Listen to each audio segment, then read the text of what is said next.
Alright, तो अब हम अपने नेक्स्ट टॉपिक के साथ स्टार्ट करते हैं। बेसिकली अब हम अलग अलग तरह के फंक्शंस के बारे में जानने वाले हैं। एल्जेब्रिक फंक्शंस, हमारे ट्रिग्नोमेट्रिक फंक्शंस, हमारे लॉगरिथमिक फंक्शंस, बॉक्स और ब्रैकेट वाले फंक्शंस, है ना। तो अलग अलग फंक्शंस होते हैं, वो अलग अलग तरह से बिहेव करते हैं, उनकी अलग अलग तरह की प्रॉपर्टी होती हैं। ये सारी चीज़ें जानना बहुत ज़्यादा ज़रूरी है। और जो आने वाले टॉपिक्स है उसमें से काफ़ी सारी चीज़ें तुम्हें पहले से ही पता होंगी। लाइक क्वाड्रेटिक इक्वेशन का जब d greater than equal to 0 होता है तो रूट्स रियल होते हैं, डिस्टिंक्ट होते हैं। ये सारी चीज़ें तुम्हें पहले से ही पता होंगी और कुछ चीज़ें ऐसी भी आएंगी जो तुम्हें नहीं पता होंगी। तो पूरी वीडियो को देखते हुए चलना, है ना, क्योंकि बहुत सारी चीज़ें जो तुम्हें पता है उनके बीच कुछ चीज़ें ऐसी आएंगी जो तुम्हें नहीं पता होंगी। तो ये सोच के कि ये तो तुम्हें पता है, बहुत ज़्यादा लंबा स्किप मत मार देना, इवन दो स्पीड को बढ़ा सकते हो। तो यहाँ पर सबसे पहला टॉपिक होता है हमारा एल्जेब्रिक फंक्शंस, जिसमें हमारे फर्दर दो टॉपिक्स होते हैं। पहला हमारा पॉलिनॉमियल फंक्शन, दूसरा हमारा रैशनल फंक्शन। सिंपली याद करने वाली चीज़ और ऐसी कोई हार्डकोर इनकी डेफिनेशन भी नहीं होती, देख के हाल समझ जाओगे, काफ़ी सारे लोगों को पहले से पता भी होगा। तो इस तरह के हमारे जो एक्सप्रेशन होते हैं, जो कि मैं यहाँ पर लिख रहा हूँ, f x is equals to a0x की पावर n, फिर हमारा आ जाएगा a1x की पावर n माइनस वन, फिर आ जाएगा हमारा a2x की पावर n माइनस टू, और इस तरह से हम कंटिन्यू करते रहेंगे। यहाँ पर बेसिकली x की पावर तो अपन घटाते जा रहे हैं और a3 a4 a5 नए नए कॉन्स्टेंट्स आते जा रहे हैं। ध्यान रखना, ये a1 a2 a0 ये सारे के सारे कॉन्स्टेंट नंबर्स हैं। जैसे 1 2 3 4 5 6 रूट पाई रूट ई, ये सारे नंबर्स होते हैं ना, फिक्स्ड वैल्यू होती है इनकी, ये वो हैं। तो ये हमारा चलता जाएगा और एट दी एंड हमारा आ जाएगा an माइनस वन x और प्लस an। ठीक है, बीच में डैश डैश का मतलब है पूरी सीरीज चली हुई आ रही है। ठीक है, तो ये बेसिकली हमारा एक पॉलिनॉमियल फंक्शन का एग्जांपल होता है और यहाँ पर इसकी जो डिग्री होती है वो हमारी n के बराबर होती है। ध्यान रखना, कंसिडरिंग कि a0 जो है अपना 0 के बराबर नहीं होना चाहिए, a0 भी तो एक कांस्टेंट ही है। तो यहाँ पर मैंने ये लिख भी दिया है, a0 x की पावर n से लेके हमारी जो सीरीज है an तक is a polynomial function, is a polynomial of degree n where a0 is not equal to 0। क्योंकि देखो, अगर हम एक एग्जांपल लेके देखते हैं यहाँ पे, लेट्स से मैंने n की वैल्यू 3 ली और मैंने इस तरह से अपना फंक्शन बनाया, a0 x cube, a1 x square, a2 x, फिर अगला वाला जो आखिरी वाला टर्म हो जाएगा हमारा a3। ठीक है, देख रहे हो, बिल्कुल देखने में इसके जैसा ही है, बस मैंने n की वैल्यू 3 ले ली है। तो ये हमारा एक 3 डिग्री पोलिनोमियल हो जाएगा, जो कि हमारी क्यूबिक इक्वेशन भी होती है। अब तुम a0 a1 a2 a3 की वैल्यू बदलते रहो, अलग अलग तरह की क्यूबिक इक्वेशंस तुम्हारे सामने आ जाएगी। तुम ऐसे ले लो x cube plus 3x square plus, let's say हम ले लेते हैं x प्लस 2। तो ये एक अलग क्यूबिक है, इसमें a0 a1 a2 a3 की वैल्यूज़ अलग है ना, पर ये एक हमारा 3 डिग्री का पॉलिनॉमियल इक्वेशन है। ठीक है, अब यहाँ पर ये जो पॉइंट है कि a0 हमारा 0 के बराबर नहीं होना चाहिए, ये कहना चाह रहा है कि जो लीडिंग पावर वाला टर्म है ना, जो सबसे ज़्यादा पावर वाला हमारा x है, उसके साथ जो कांस्टेंट है ना, जैसे इस वाले में 1 है, ये अगर 0 हो जाएगा, लेट से मैंने इसको 0 कर दिया, x क्यूब के साथ जो कांस्टेंट है मैंने उसको 0 बना दिया, तो ये हमारी देखने में कैसी हो जाएगी, ये हो जाएगी हमारी 0 multiplied by x cube plus 3x square plus x plus 2, और ये तो 0 ही रह जाएगा, तो इसको सीधे उड़ा ही देते हैं, क्या ही फ़र्क पड़ता है, 0 में किसी का भी मल्टीप्लाई करो 0 ही बन जाता है। तो ये हमारी एक क्वाड्रेटिक इक्वेशन बन जाएगी, जो कि 2 डिग्री पॉलिनॉमियल फंक्शन है। आई होप तुम्हें समझ आ रहा होगा। अगर a0 0 हो गया तो ये n-1 डिग्री का पोलिनोमियल बन जाएगा, n डिग्री का नहीं रहेगा। बहुत बेसिक सी चीज़ है, बहुत ज़्यादा एलैबोरेट करके मैंने एक एक दो बार बता दिया। आई होप सबको समझ आ गया होगा। ऑलराइट, आगे बढ़ते हैं। तो अगला टॉपिक है हमारा रैशनल फंक्शंस। बहुत ज़्यादा आसान है ये। बेसिकली fx की वैल्यू यहाँ पर px अपॉन qx है और यहाँ पर px और qx दोनों के दोनों पॉलिनॉमियल फंक्शन है। तो घूम फिर के दो पॉलिनॉमियल फंक्शन को जब डिवाइड मार देते हैं तो एक रैशनल फंक्शन बन जाता है। याद रख लेना, हो सकता है क्वेश्चन में कभी पूछ ले कि which of the following are rational function, और तुम सोचो यार रैशनल फंक्शन तो सुना तो है, याद नहीं आ रहा, पर ऐसा नहीं होना चाहिए। बेसिक सी चीज़ है बहुत ज़्यादा। तो यहाँ पर एक एग्जांपल ले लेते हैं छोटा सा। दो पॉलिनॉमियल फंक्शन को अपन पहले डिवाइड मारते हैं। Let's say what we have over here is x square plus 2x plus let's say 3, और डिवाइड में क्यूबिक इक्वेशन डाल देते हैं या फिर डिग्री 5 की डालते हैं, चलो ठीक है। x की पावर 5 प्लस 3x की power 4 plus 2x cube plus x plus 1, ये हमारी एक नीचे 5 डिग्री की इक्वेशन है, ऊपर हमारी 2 डिग्री की इक्वेशन है। ठीक है, तो ये हमारा एक रैशनल फंक्शन है। तो ये तो हमारी कुछ बेसिक बातें हो गई। इसके अलावा एक बड़ा ही ज़्यादा इंपॉर्टेंट पॉइंट है, स्टार लगा लेना इस पे अलग से। तो यहाँ पर लिखा हुआ है function which is not algebraic is called transcendental function. ठीक है, बहुत ज़्यादा अल्ट्रा इंपॉर्टेंट चीज़ नहीं है, बट बहुत सारे स्टूडेंट्स मासेस में से इग्नोर कर देते क्योंकि इसके ऊपर बहुत ज़्यादा सवाल नहीं पाए जाते। अगर तुम बुक्स में देखोगे तो लास्ट टाइम मैंने इसका सवाल देखा था, तो एक अमित अग्रवाल नाम की बुक है, उसमें उसकी सिंगल करेक्ट एक्सरसाइज है, उसमें सबसे पहला सवाल ये है which of the following functions are transcendental. तो जब मैं भी जेई मैथ पढ़ रहा था तो मैंने चैप्टर की थ्योरी कंप्लीट कर ली थी, सब कुछ बढ़िया चल रहा था, और जब मैंने अमित अग्रवाल खोल के देखी और मैंने देखा ये पहला सवाल ट्रांसेंडेंटल फंक्शन, ये तो मैं पहली बार सुन रहा हूँ, वही पूरा चैप्टर पढ़ लिया। बाद में समझ आया कि हाँ ये एक ऐसा पार्ट है जो मैंने मिस कर दिया था। दोस्तों से पूछा, बहुत सारे दोस्तों ने भी मिस कर दिया था। तो ये बेसिक डेफिनेशन वाला पार्ट है, ऐसी कोई यूनिक चीज़ नहीं है, बट याद रखना है इसे ना, हो सकता है पेपर में कभी पूछ ले।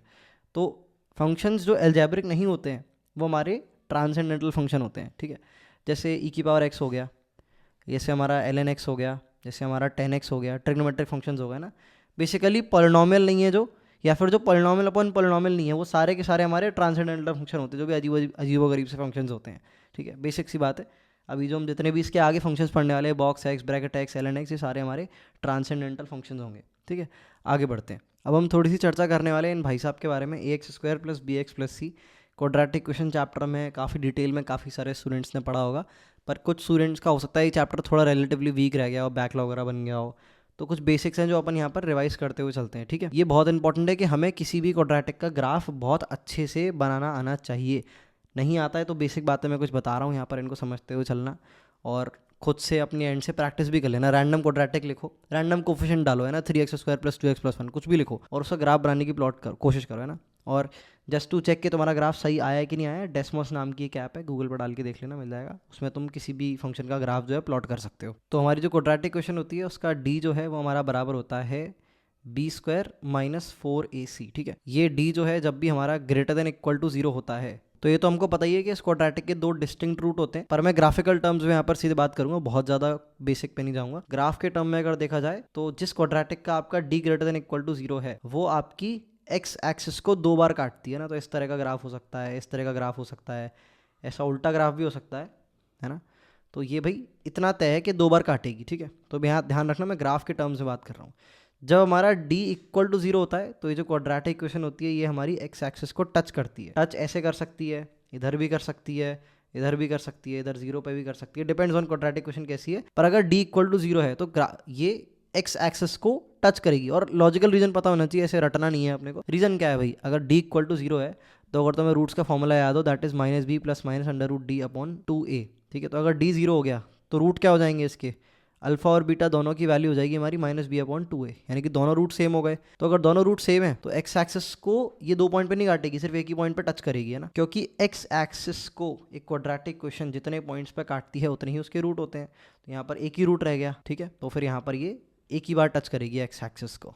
ये भाई अपना फंडा क्लियर है। आगे बात कर लेते हैं, जब हमारा d < 0 होता है तो ग्राफ के टर्म्स में अगर देखा जाए तो ये क्वाड्रेटिक इक्वेशन एक्स एक्सिस को टच भी नहीं करती, काटती भी नहीं है, ऐसे ऊपर से होकर निकल जाती है या फिर नीचे से होकर निकल जाती है ना, चारों में से कोई भी पॉसिबिलिटी हो सकती है। बस एक्स एक्सिस को ये छुएगी भी नहीं, है ध्यान रखना, क्योंकि कोई भी रूट नहीं है, ठीक है।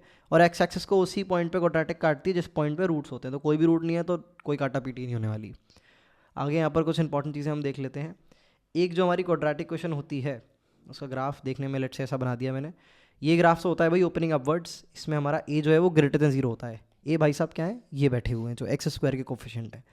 इसका रीज़न भी हम बड़ी आसानी से डिडक्ट कर सकते हैं, लाइक x की वैल्यू जो अपन इन्फिनिटी डालेंगे, अगर हम ध्यान से चेक करें कि लाइक a > 0 पे हमारी क्वाड्रेटिक का ग्राफ अपवर्ड ही क्यों होता है, या हम ऐसे देख सकते हैं कि x की वैल्यू इन्फिनिटी पे जो ये हमारा y है ये भी इन्फिनिटी आएगा जब a > 0 है।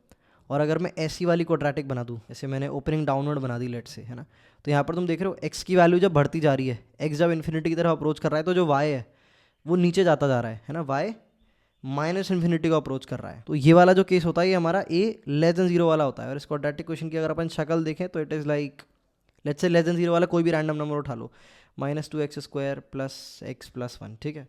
अब मैं इसमें एक बार x की वैल्यू इन्फिनिटी डालता हूँ, तो -2 × ∞² +∞ + 1, ठीक है। अब ये देखो ध्यान से, ये पूरा जो हिसाब किताब है ये -∞ के बराबर ही होता है हमारा, क्योंकि ये बहुत ही बड़ा वाला इन्फिनिटी है और उस पर नेगेटिव लगा हुआ है। उसमें ऐड कर रहे हो कोई इन्फिनिटी जो कि बड़े वाले इन्फिनिटी से छोटा है +1, तो ये एट दी एंड तुम्हारा -∞ देगा। यहाँ से अपन देख सकते हैं कि जब a < 0 होता है ना, तो x की वैल्यू इन्फिनिटी पे क्वाड्रेटिक -∞ को टेंड करती है, इसलिए उसका ग्राफ डाउनवर्ड होता है। और जब a > 0 होता है, इस वाले केस में अगर अपन बात करें, थोड़ा ग्राफ प्लॉट कर लेता हूँ, नीचे की मैं गंदगी को मिटा देता हूँ, ऑल राइट। तो जो a > जब हमारा 0 होता है तो बेसिक क्वाड्रेटिक बना लेते हैं। लेट्स से मैंने x² का कोफिशिएंट जो a है उसकी वैल्यू मैंने 5 डाल दी, तो यहाँ पर 5 लिख देते हैं, 5x² + x + 1, ठीक है। अब यहाँ पर x की वैल्यू इन्फिनिटी डालो तो भाई ये बढ़िया अपना इन्फिनिटी देगा, 5 × इन्फिनिटी का स्क्वायर +∞ + 1, ये पूरा एट दी एंड हमारा इन्फिनिटी के बराबर ही आएगा। मतलब इन्फिनिटी ध्यान रखना एक नंबर नहीं होता, इन्फिनिटी एक एक्सप्रेशन होता है जो कि डिनोट कर रहा है कुछ बहुत बहुत बहुत बड़ा, है ना, हमारी रीच से बाहर बहुत बड़ा कुछ। तो ये हम देख पा रहे हैं यहाँ पर कि कुछ बहुत बड़ा आएगा जो कि पॉजिटिव नंबर होगा, है ना, कोई बहुत बड़ा पॉजिटिव नंबर। पिछले केस में कुछ बहुत बड़ा आ रहा था पर नेगेटिव नंबर था वो, इसीलिए नीचे जा रहा था ग्राफ।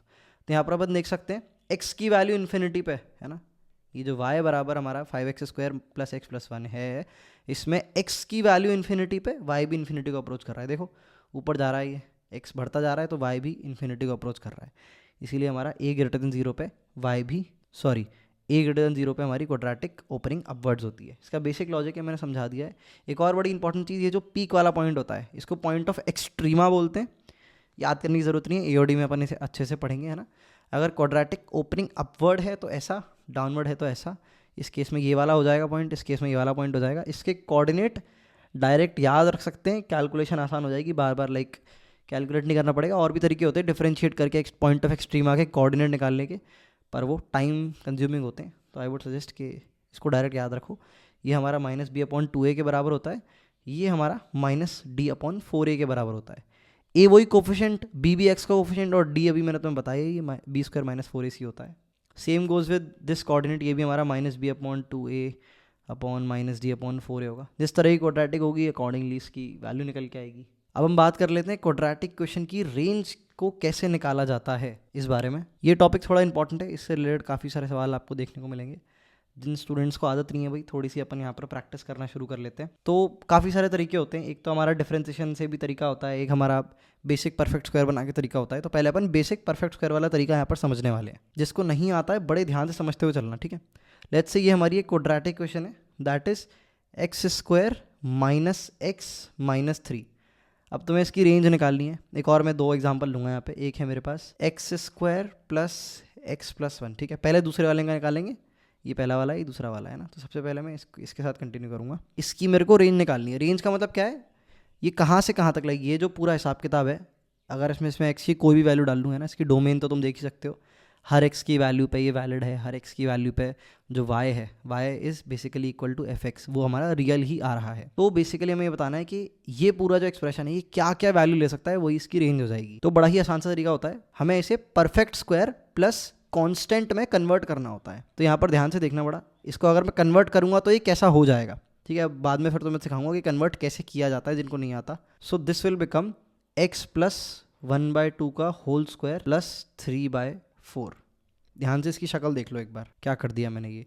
अगर भरोसा नहीं है तो एक बार इसको खोल के देखो, क्या ये इसके बराबर आ रहा है ना। लाइक मैं तो कहूँगा कि पोस्ट करके अगर रफ कॉपी साथ में ले रखी है, नहीं ले रखी है तो लेके आ जाओ, और इसको एक्सपैंड करके देखो क्या ये इसके बराबर आ रहा है। तो थोड़ी बॉडी मेमोरी बिल्ड होगी तुम्हारी इन चीज़ों को लेकर, है ना, परफेक्ट स्क्वायर बनाने को लेकर।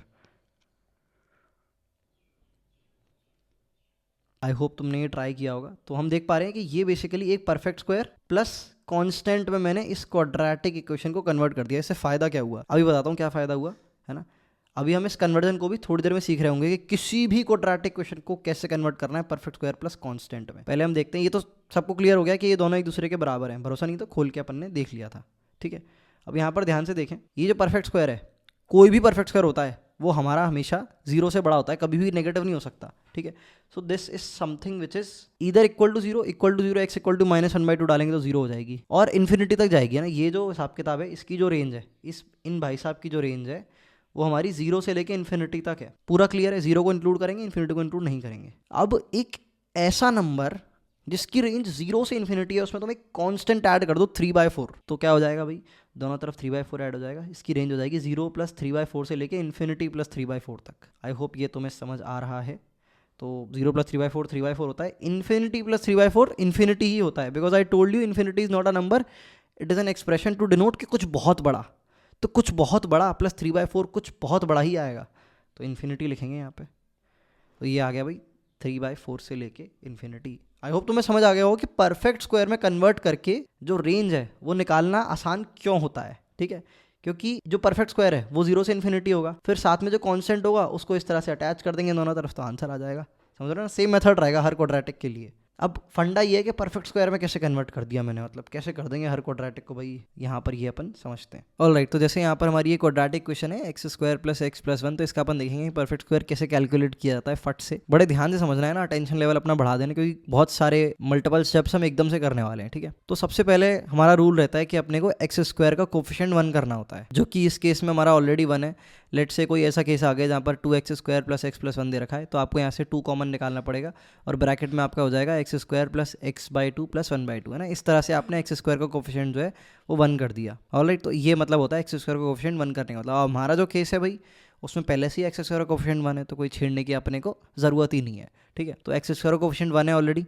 अब अपने को दूसरा स्टेप क्या करना होता है, x के कोफिशिएंट को आधा कर देना होता है ना। x का कोफिशिएंट लेना होता है और उसको आधा कर देना होता है। कहने का मतलब इसका कोफिशिएंट 1 है, इसका आधा अपना कितना हो जाएगा, 1/2 के बराबर हो जाएगा। उसके बाद अपने को क्या करना होता है, x + 1/2, है ना। प्लस का 1/2 था तो इसको यहाँ पर लिख देना होता है और इस पर एक होल स्क्वायर लगा देना होता है। इसके बाद माइनस के 1/2 के स्क्वायर से सब्ट्रैक्ट कर देना होता है ना, इसी के स्क्वायर से सब्ट्रैक्ट कर देना होता है। और उसके बाद जो कांस्टेंट यहाँ बैठा था जो कि हमारा 1 था, वो एज इट इज़ आ जाता है आपका आगे, ठीक है। तो ये हमारा यहाँ पर परफेक्ट स्क्वायर क्रिएट हो गया। काफ़ी सारे स्टूडेंट्स कंफ्यूज हो गए क्योंकि हमने बहुत सारे मल्टीपल स्टेप्स एक बार में धड़ाधड़ कर दिए, इसीलिए मैं इसको एक और बार रिपीट करूँगा। तो यहाँ पर भाई हमारा x का कोफिशिएंट ऑलरेडी 1 है, तो उसके तरफ हमें देखने की ज़रूरत नहीं है। उसके बाद हम x का कोफिशिएंट देखेंगे जो कि इस केस में हमारा 1 के बराबर है, उसको अपन आधा कर देंगे तो ये 1/2 के बराबर आ जाएगा। इस 1/2 का हम 2 जगह पे यूज़ करेंगे। सबसे पहले x + 1/2 का होल स्क्वायर कर देंगे, उसके बाद -1/2 के होल स्क्वायर से अपन सब्ट्रैक्ट कर देंगे और उसके बाद हम +1 को एज इट इज़ रख देंगे। कांस्टेंट टर्म को अपने को नहीं छेड़ना है। ये हमारा बन गया परफेक्ट स्क्वायर। इन दोनों को अगर ऐड करेंगे तो ये 3/4 के बराबर आ जाएंगे और x + 1/2 का होल स्क्वायर हमारा एज इट इज़ रहेगा। तो अभी तुम्हें थोड़ी देर पहले याद हो जो मैंने एकदम से लिख दिया था वो इसके बराबर है। पर्टिकुलरली जो ये वाली क्वाड्रेटिक होती है ना, x² + x + 1, ये हमारी जेई की दुनिया में काफ़ी बार यूज़ हो रही होती है। तो इसका परफेक्ट स्क्वायर जो है मुझे याद ही हो गया है, तो डायरेक्ट लिख देता हूँ मैं। बाकियों का याद नहीं है, जो ऊपर लिखी है उसका मेरे को याद नहीं है, बट इसका मेरे को याद है क्योंकि कई बार मैं इसको कर चुका हूँ कन्वर्ट। ऑलराइट, तो आगे बढ़ते ऊपर वाली का कन्वर्ट करने की कोशिश करते हैं अपन। ध्यान से देखना पड़े। सबसे पहले x² का कोफिशिएंट 1 बनाना है जो कि यहाँ पर ऑलरेडी हमारा 1 के बराबर है। उसके बाद x का कोफिशिएंट इस केस में क्या है भाई, -1 है। -1 का आधा कितना होता है, -1/2। तो यहाँ पर हमारे पास x -1/2 आ जाएगा, है ना। ध्यान रखना इस बार -1/2 आएगा क्योंकि कोफिशिएंट जो है वो नेगेटिव था। तो x -1/2 का होल स्क्वायर, फिर आ जाएगा हमारा माइनस करना है इस बार, हाँ, माइनस के 1/2 का होल स्क्वायर, है ना। एक्चुअली -1/2 का होल स्क्वायर आएगा पर माइनस माइनस प्लस हो जाएगा क्योंकि होल स्क्वायर लगाए हुए ऊपर, तो मैं इसे 1/2 का होल स्क्वायर ही लिखूंगा, ठीक है। और यहाँ पर जो कॉन्स्टेंट टर्म है उसको एज इट इज छोड़ देना है, तो ये हमारा परफेक्ट स्क्वायर बन जाएगा, ठीक है।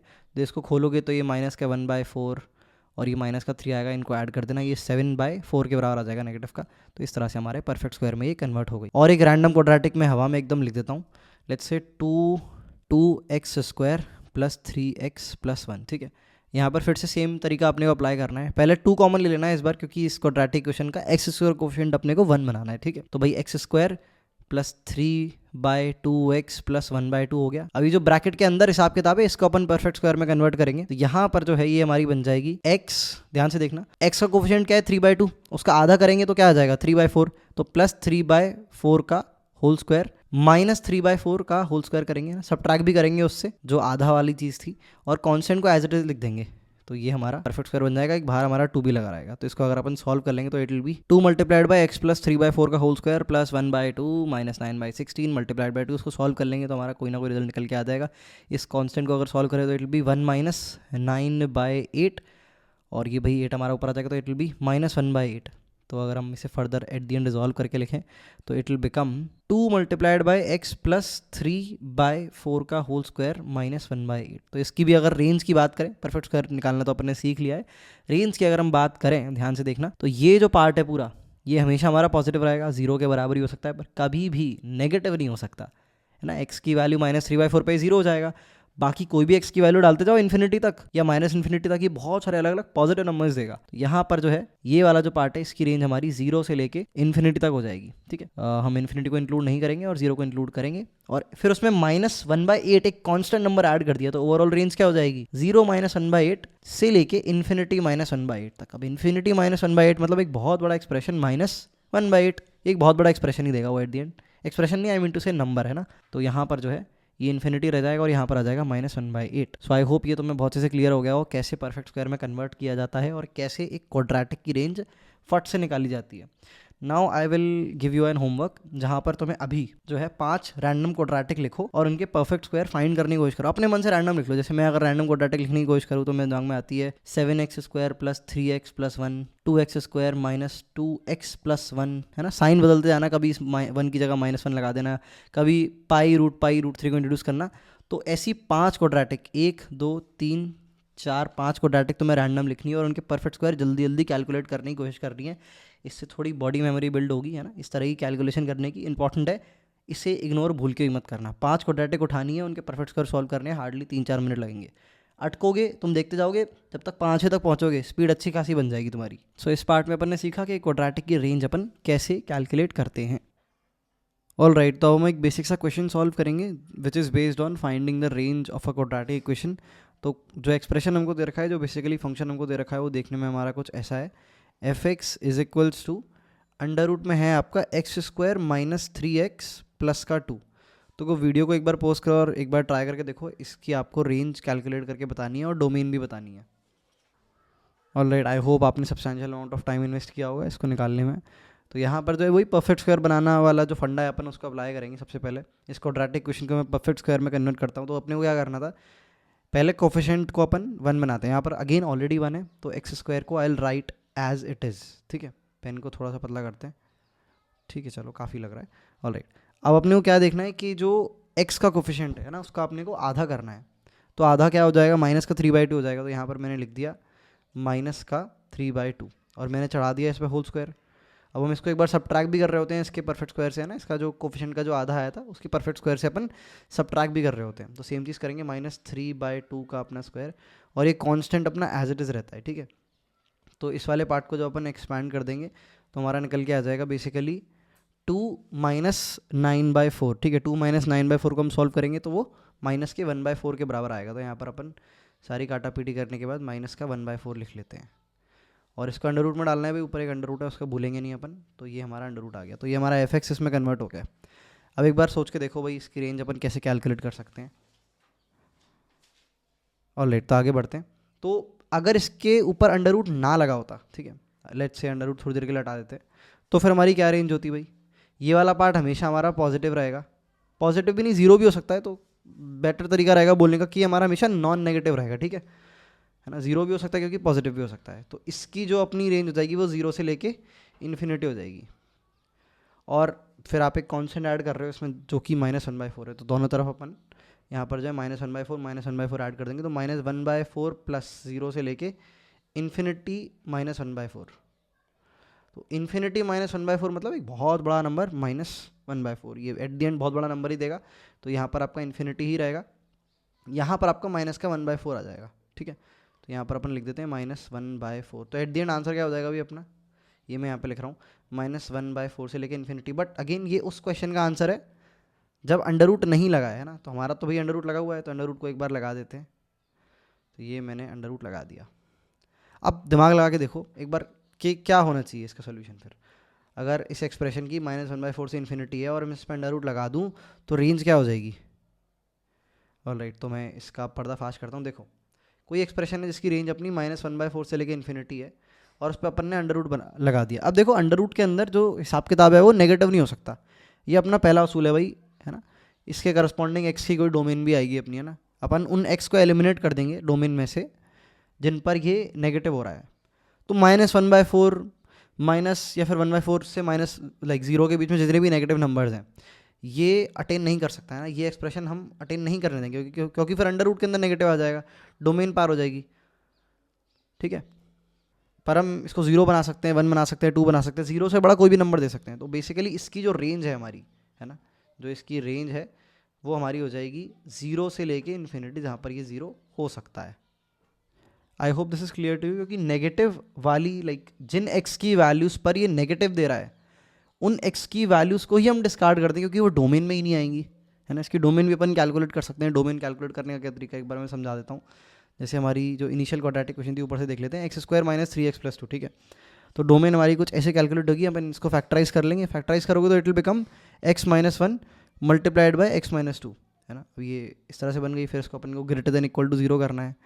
उसके बाद वही अपना वेवी कर्व वाला मेथड अपन अप्लाई करेंगे और हमारी जो डोमेन है वो निकल के आ जाएगी x बिलोंग्स टू -इन्फिनिटी से लेके 1 यूनियन 2 से लेके इन्फिनिटी। तो ये हमारी डोमेन हो जाएगी। ठीक है, alright, I hope this question is clear to. काफ़ी आसान क्वेश्चन था, बस एक अंडर रूट चढ़ा दिया क्वाड्रेटिक पे। इस तरह के क्वेश्चंस की अच्छी खासी प्रैक्टिस अपने को होनी चाहिए।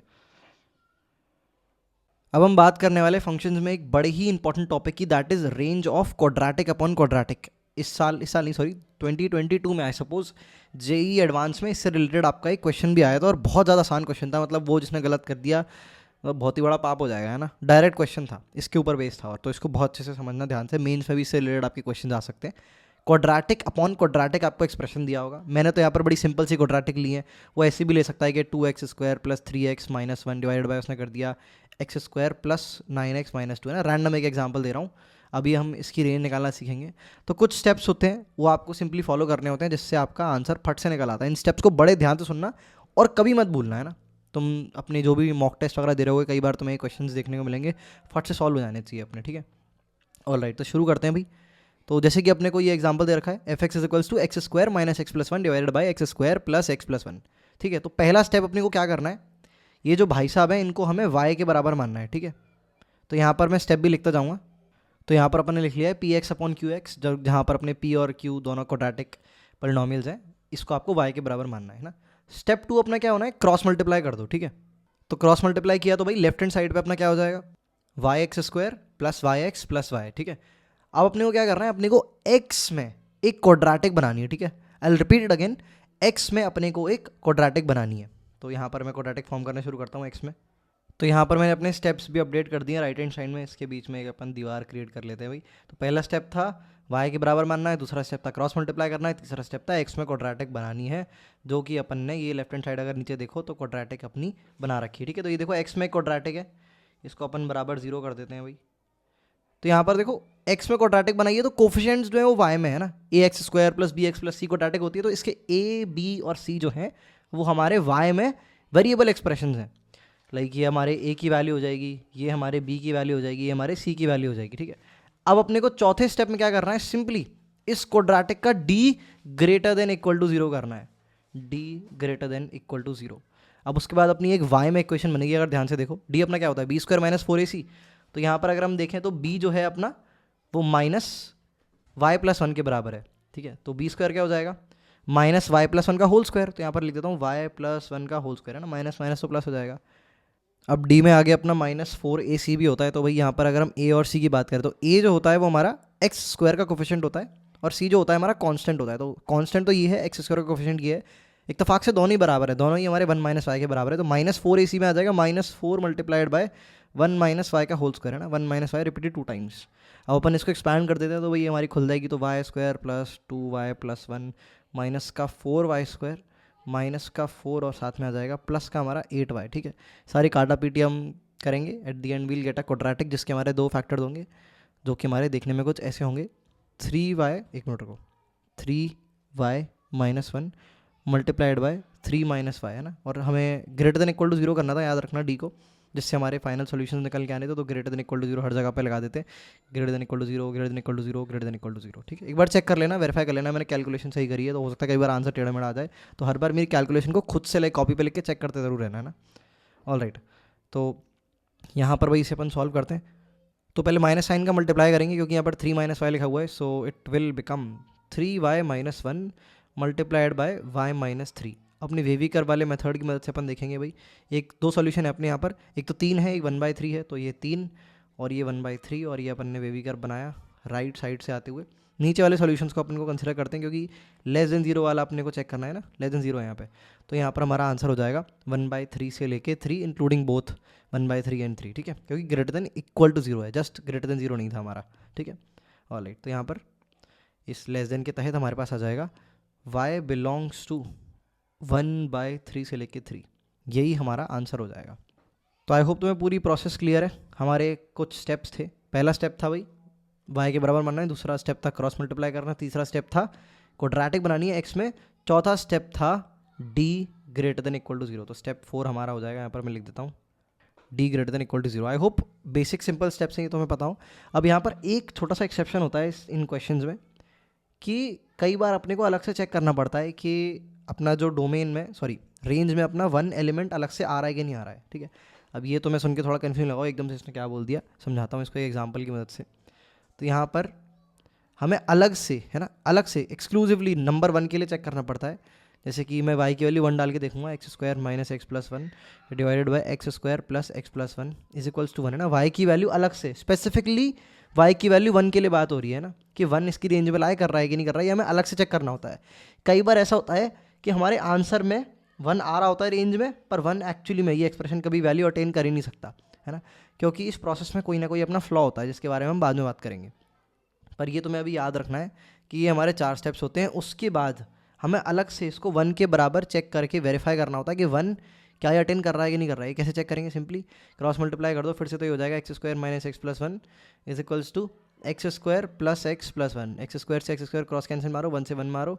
अब यहाँ पर हम देख पा रहे हैं x की वैल्यू 0 पर ये एक्सप्रेशन 1 अटेन कर रहा है, यानी कि ये 1 अटेन कर सकता है। 1 इन भाई साहब की इस क्वाड्रेटिक अपॉन क्वाड्रेटिक की रेंज में है, तो 1 पास हो गया। अब मैं तुम्हें एक ऐसा एग्जाम्पल देता हूँ जिसमें हमारा आंसर तो आ जाएगा, लाइक आंसर ऐसा आएगा हमारे इस ट्रेडिशनल मेथड से, आंसर ऐसा आएगा जिसमें हमारा 1 भी रेंज में आ रहा होगा, बट एक्चुअली में 1 ये कभी अटेन कर ही नहीं सकता। जिससे तो मैं थोड़ा और आइडिया लगे एग्जांपल में बताता हूँ।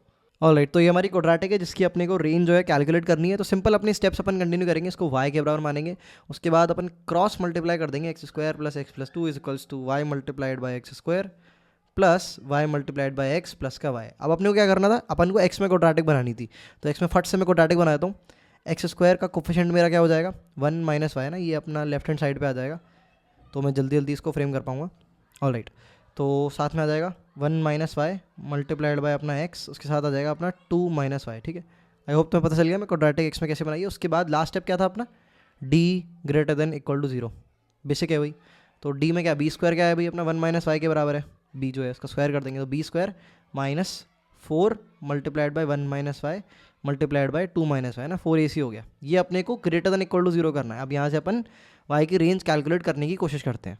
तो यहाँ पर मैंने फट से कैलकुलेशन कर ली है, पूरी कैलकुलेशन करके मैं यहाँ पर नहीं दिखाने वाला। ये क्वाड्रेटिक जब हम सॉल्व करेंगे तो एट दी एंड ये हमारा निकल के आ जाएगा 3y² - 10y + 7, है ना। सिंपल खोला है, मल्टीप्लाई तो कर ही सकते हैं भाई, मेरे पास ऑलरेडी सोल्यूशन है, मैंने ऑलरेडी इसको पहले सॉल्व कर रखा है, तो मैं डायरेक्ट तुम्हें बीच की अननेसरी कैलकुलेशन नहीं दिखा रहा हूँ। बट जब खुद सॉल्व कर रहे हो तो ऑब्वियसली हमें पूरे एक एक स्टेप खुद से करना है, क्योंकि पेपर में ऐसा नहीं होगा कि उल्टा एकदम हमको आगे का स्टेप हवा में इमेजिन हो जाएगा। ओके, तो आगे बढ़ते भाई। सो 3y² - 10y + 7 अपना यहाँ पर < 0 आ रहा होगा ना, माइनस साइन से अपन मल्टीप्लाई करेंगे तो अपना < 0 हो जाएगा। अब इसके बाद जब इसे हम सॉल्व कर लेंगे, इसको पहले फैक्टराइज करना पड़ेगा क्वाड्रेटिक को।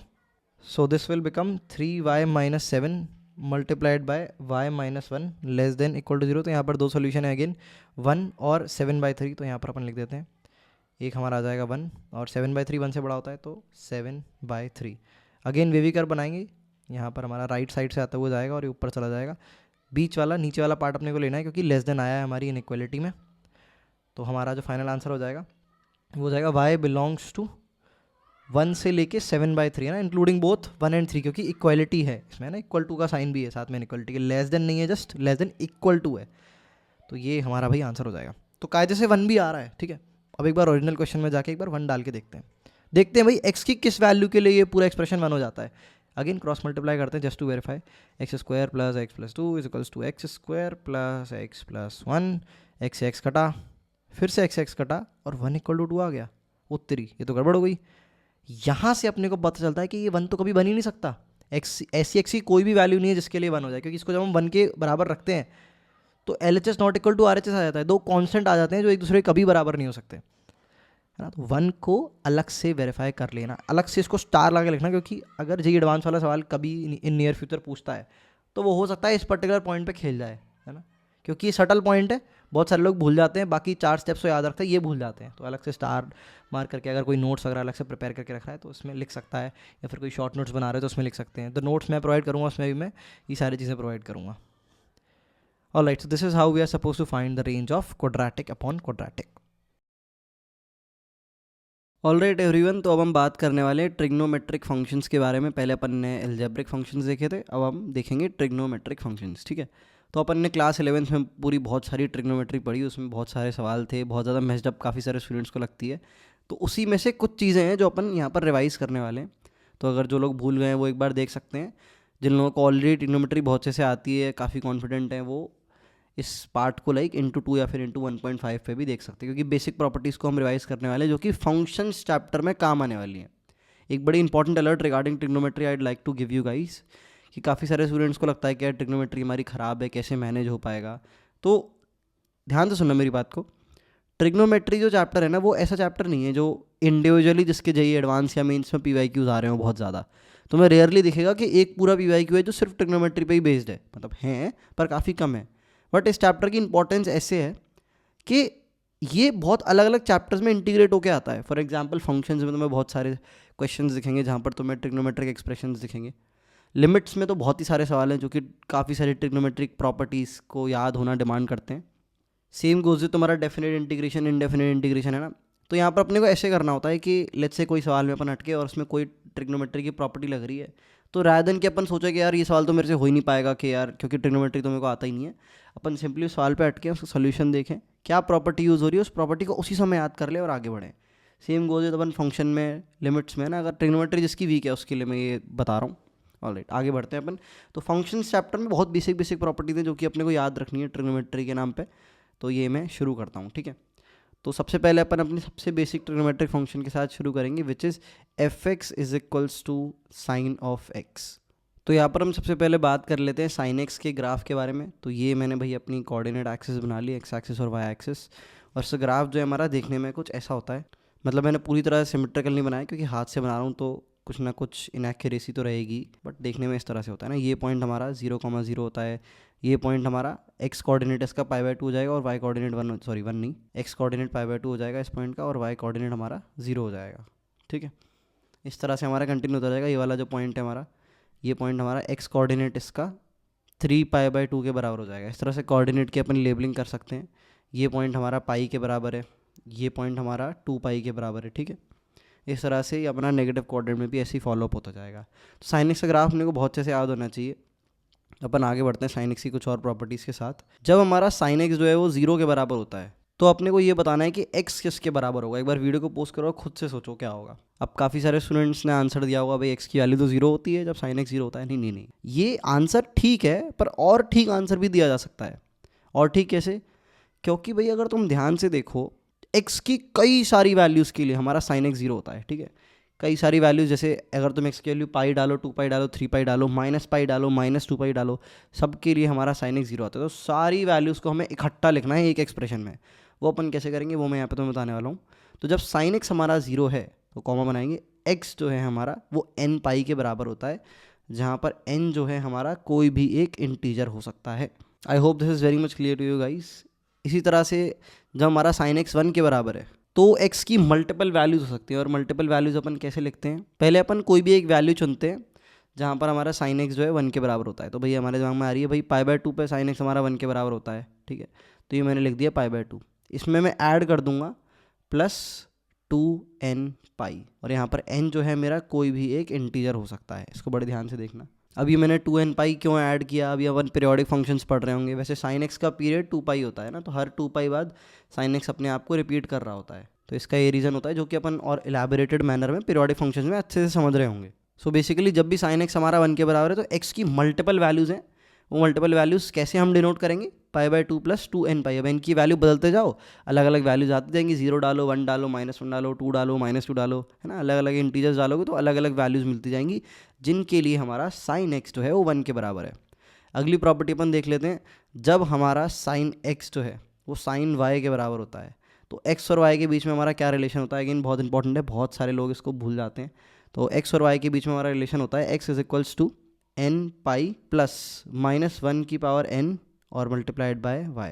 यहाँ पर जो n है अगेन हमारा कोई भी एक इंटीजर हो सकता है। इसको बहुत अच्छे से याद कर लेना। अब एक बड़ी इंपॉर्टेंट चीज़ मैं तुम्हें बताता हूँ कि अभी अपन देखो ट्रिग्नोमेट्री तो पढ़ नहीं रहे हैं एक्सप्लिसिटली, है ना। हम फंक्शंस पढ़ रहे हैं तो अपन बेसिकली ट्रिग्नोमेट्री कुछ प्रॉपर्टीज़ अपनी रिवाइज करते हुए चल रहे हैं। अब जो एक अच्छा जेईई एस्पिरेंट होता है ना, जो एक अच्छा स्टूडेंट होता है, वो किसी भी चीज़ को ऐसे ही याद नहीं कर लेता। उसको रीज़न पता होना चाहिए, है ना। वो पॉन्डर करता है कि ये जो लिखा हुआ है ये क्यों लिखा हुआ है, इस बात का मतलब क्या है, ऐसा क्यों हो पा रहा है कि जब साइन एक्स साइन वाई के बराबर है तो इतना गंदा सा देखने वाला एक्सप्रेशन हमारे सॉल्यूशंस दे रहा है।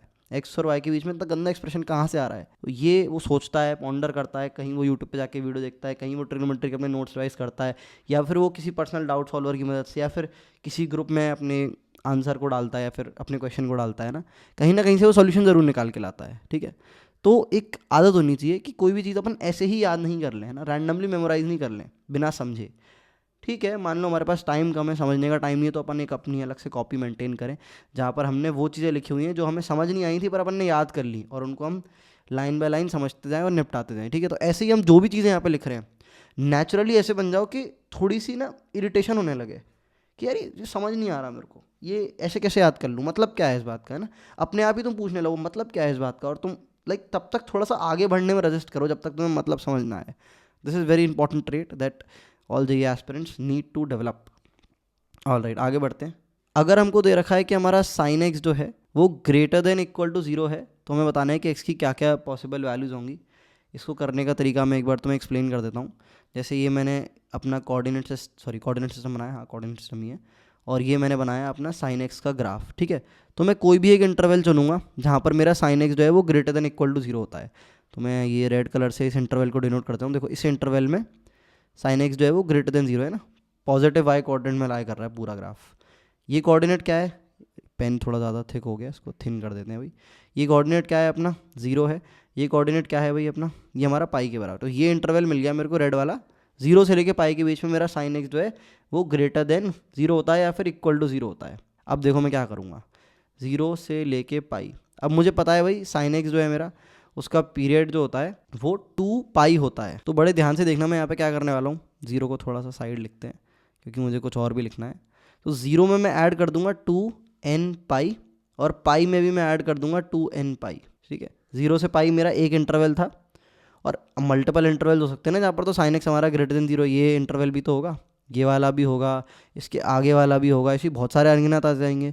उन अनगिनत इंटरवल्स को लिखने का तरीका होता है ये, ठीक है। ये इंटरवल हो जाएगा हमारा जहाँ पर हमारा sine x greater than equal to 0 होता है। यहाँ पर साइड में अपन लिख सकते हैं n बिलोंग्स टू अगेन कोई भी इंटीजर, मतलब तुम n की वैल्यू 1 डालोगे, फिर 2 डालोगे, फिर 2 पाई आगे का इंटरवल मिलेगा, फिर 2 पाई आगे का मिलेगा, फिर 2 पाई आगे का मिलेगा ना, 1 2 3 4 5 6 7 8 9 10 डालते जाओगे।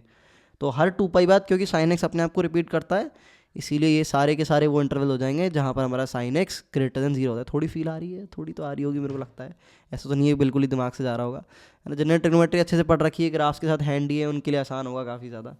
जिनको थोड़ी सी भी ग्लिच फील हो रही है, इसको प्लीज़ एक नोट कॉपी में अलग से लिख के डिस्कस जरूर कर लेना, क्योंकि हम ट्रिग्नोमेट्री नहीं पढ़ रहे हैं, वरना मैं इसमें भी डेप्थ में चला जाता बिल्कुल इसको एक्सप्लेन करने के लिए भी। तो ये अपन ने साइन एक्स के बारे में समझा। इसी तरह से हमारे cos x, sec x, tan x, cosec x होते हैं।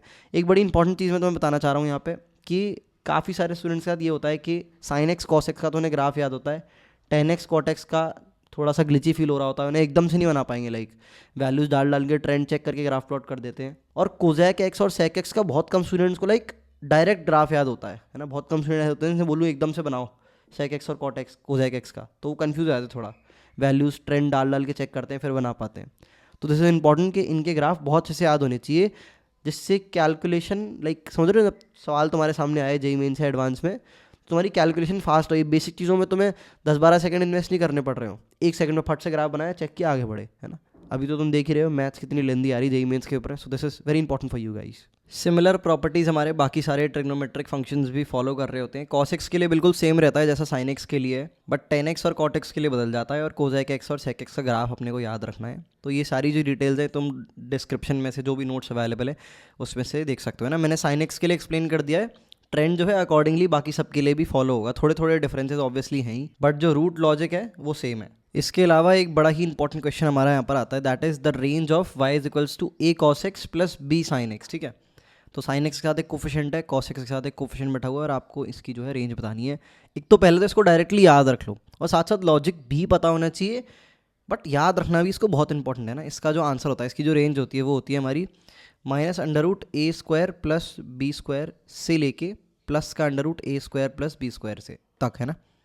जैसे साइन एक्स के साथ जो कोफिशिएंट बैठा है वो b है, कॉस के साथ जो बैठा है वो a है, दोनों को इंडिविजुअली स्क्वायर करो, ऐड करो और अंडर रूट लगा दो ऊपर, है ना, और एक बार माइनस साइन लगा दो, एक बार प्लस साइन लगा दो। इस तरह से तुम्हारी रेंज जो है ये फट से आ जाएगी इस एक्सप्रेशन की। कई बार काफ़ी सारे सवालों में काम आता है। अगेन बहुत बहुत ज़्यादा बेसिक कैलकुलेशन वाली चीज़ है, फट से देख के पता चल जानी चाहिए तुमको। जैसे इसके अगर मैं कुछ तुम्हें लाइव एग्जांपल्स देने की कोशिश करूँ तो it will be like 3 sin x ले लेते हैं, और साथ में ले लेते हैं लेट्स से 4 cos x, ठीक है। तो तुमसे पूछ रहा है भाई वो इसकी रेंज बताओ, और साथ में y भी लगा ही देते हैं आगे। तो y की क्या भाई पॉसिबल वैल्यूज हो सकती हैं, x की अलग अलग पॉसिबल वैल्यूज़ के लिए वही हमारी रेंज होती है। तो इसका फट से आंसर लिखना है, अंडर रूट लगाया माइनस का, और अंदर डाला एक बार 3 का स्क्वायर, फिर प्लस 4 का स्क्वायर, और फिर सेम चीज़ अंडर रूट लगाया, इस बार माइनस नहीं लगाएंगे, 3 का स्क्वायर प्लस 4 का स्क्वायर। तो ये हमारा क्या हो जाएगा, माइनस का 25 आ जाएगा इधर, और इधर आ जाएगा प्लस का 25 और ये 25 जो है वो 5 का होल स्क्वायर होता है, तो फिर -5 से लेके 5 हमारा आंसर हो जाएगा। ठीक है, तो इन भाई साहब की रेंज जो है वो -5 से 5 है। अब 3 और 4 की जगह अलग अलग कोफिशिएंट बदलते रहेंगे, अलग अलग अपने आंसर आते रहेंगे, ईजी चीज़ है, कोई ऐसा बहुत हेक्टिक वो नहीं है ये, है ना, बेसिक तुम्हें याद रखना है बस। अभी बहुत सारे सवालों में से अप्लाई कर लोगे तो यूज टू भी हो जाओगे फिर इसके। इसको एक बार आई एक्सप्लेन कि ये डिराइव कैसे होता है तो फट से देख लेना। वैसे ट्रिग्नोमेट्री में पढ़ाया जाता है बट अगेन इंपॉर्टेंट है तो मैं एक बार इसका क्विक डेरिवेशन भी दे ही देता हूँ, अच्छे से समझना, इसे इग्नोर मत करना। तो यहाँ पर बड़े ध्यान से देखना, मैं क्या करने वाला हूँ, ये जो मेरा y बराबर a cos x plus b sin x दे रखा है, इसको मैं डिवाइड कर दूंगा √a² प्लस b स्क्वायर से। ऐसा मैं क्यों कर रहा हूँ ये तो मैं थोड़ी देर बाद पता चल जाएगा, बट अभी देखो कि हाँ भाई ऐसा मैं कर रहा हूँ। तो मैंने अभी डिवाइड किया तो यहाँ बन गया a/√a² प्लस b स्क्वायर, ठीक है भाई, और साथ में cos x था ही मल्टीप्लाइड में, ये मल्टीप्लाई के नाम पे डॉट लगाते इधर, और साथ में इधर हो जाएगा b divided by √a² plus b square into sine x. अब मैंने इसको डिवाइड किया है तो मल्टीप्लाई भी करना पड़ेगा, है ना, क्योंकि लाइक इक्वेशन को थोड़ी छेड़ देंगे अपन, है ना, डिवाइड भी कर रहे हैं मल्टीप्लाई भी कर रहे हैं √a² प्लस b स्क्वायर से। तो ये मैंने ब्रैकेट में ऐसे रखा और साथ में एक मल्टीप्लाई में √a² प्लस b स्क्वायर भी रख दिया। समझ पा रहे हो ना, उसी चीज़ को मैंने अलग तरह से लिख दिया। Basically √a² plus b square divided by √a² plus b square से मैंने इसे मल्टीप्लाई किया, नीचे वाले को अंदर भेज दिया। अब यहाँ पर आगे बढ़ते हैं अपन। अब यहाँ पर मैंने क्या किया, मैंने माना कि कोई मेरा ट्रायंगल है ना, कोई तो ट्रायंगल है मेरा जिसकी जो मेरी हाइट है वो a है और बेस मेरा b है। ठीक है, तो ध्यान से देखना, ये मैंने ट्रायंगल बनाया, मैंने बोला भाई इसकी हाइट a है और इसका बेस b है, तो ये हाइपोटेन्यूज क्या हो जाएगी, √a² प्लस b स्क्वायर हो जाएगी। और इस ट्रायंगल का एंगल मैं मान लेता हूँ अल्फा है। ठीक है, मान सकते हैं भाई ऐसा ट्रायंगल बिल्कुल पॉसिबल है। तो यहाँ पर आगे देखते हैं अपन क्या मस्त चीज़ करने वाले हैं, बड़े ध्यान से देखना, ब्यूटी ऑफ मैथमेटिक्स है, क्या फट से अपन ने इसकी रेंज निकाल ली। सो बेसिकली इस ट्राइंगल का जो हमारा साइन अल्फा है उसकी वैल्यू हो जाएगी a/√a² plus b square. Clear है भाई, बेसिक ट्रिग्नोमेट्री 10th क्लास। और इसका कॉस अल्फा क्या हो जाएगा, ये हो जाएगा अपना basic base upon hypotenuse that is b/√a² plus b square. अब यहाँ पर बड़े ध्यान से देखो, ये अपना क्या दे रखा है, ये अपना बेसिकली दे रखा है साइन अल्फा और ये अपना बेसिकली दे रखा है कॉस का अल्फा। इस इक्वेशन को अगर हम अच्छे से लिख लें तो it will become sine alpha multiplied by cos alpha plus का, ये हमारा क्या है भाई, कॉस अल्फा है ना, कॉस सॉरी मैंने एक्स था यहाँ पे, अल्फा लिख दिया गलती से, अपॉलॉजीज फॉर दैट, यहाँ पर एक्स आएगा, अल्फा तो इस वाले के लिए आएगा, cos of alpha multiplied by sine of x. और बाहर एक आपका √a² प्लस b स्क्वायर बैठा हुआ था, √a² प्लस b स्क्वायर। अब यहाँ पर ये देखो पूरा, किसी को अगर याद हो भाई साइन a प्लस b का फॉर्मूला, तो ये एक्चुअली में तुम्हारा दे रखा है sine of x plus alpha, multiply कर दिया गलती से मैंने, प्लस आएगा प्लस का अल्फ़ा मल्टीप्लाइड बाय बाहर एक बैठा हुआ है अपना √a² प्लस b स्क्वायर। ये हमारा फाइनल एक्सप्रेशन बन गया, this is what y is equal to. अब यहाँ पर हमारा sine of x plus alpha, इसकी जो रेंज होती है वो -1 से 1 होती है ना, sine of x plus theta, है ना, तुम थीटा की वैल्यू कुछ भी डाल दो, रेंज तो sine like sine of x ही है ना एक तरह से, तो ये है ना, ये चीज़ भी ध्यान रखना कि sine of x plus theta की रेंज हमारी -1 से 1 ही होती है, क्योंकि साइन के अंदर आपने कुछ वेरिएबल डाला जो कि ऑल पॉसिबल रियल वैल्यू दे सकता है, तो हमारी साइन x की रेंज जो है वो -1 से 1 हो जाती है, B it x plus theta, x plus 5 या x प्लस 2 या x प्लस 3, इससे फ़र्क नहीं पड़ता। अभी और जब हम डिटेल में ग्राफिकल ट्रांसफॉर्मेशंस पढ़ रहे होंगे तो मैं इस x प्लस थीटा के बारे में और मैं जानकारी बताऊंगा कि इसका ग्राफ कैसे फट से प्लॉट किया जाता है थीटा की अलग अलग वैल्यूज़ के लिए, जैसे sine of x plus 30 degree कर दिया। अभी अपन ऑफ टॉपिक नहीं जाते, वापस आते हैं भाई यहाँ पर। तो sine of x plus alpha, इसकी रेंज जो है हमारी -1 से 1 होती है और ये हमारा एक कांस्टेंट है √a² प्लस b स्क्वायर।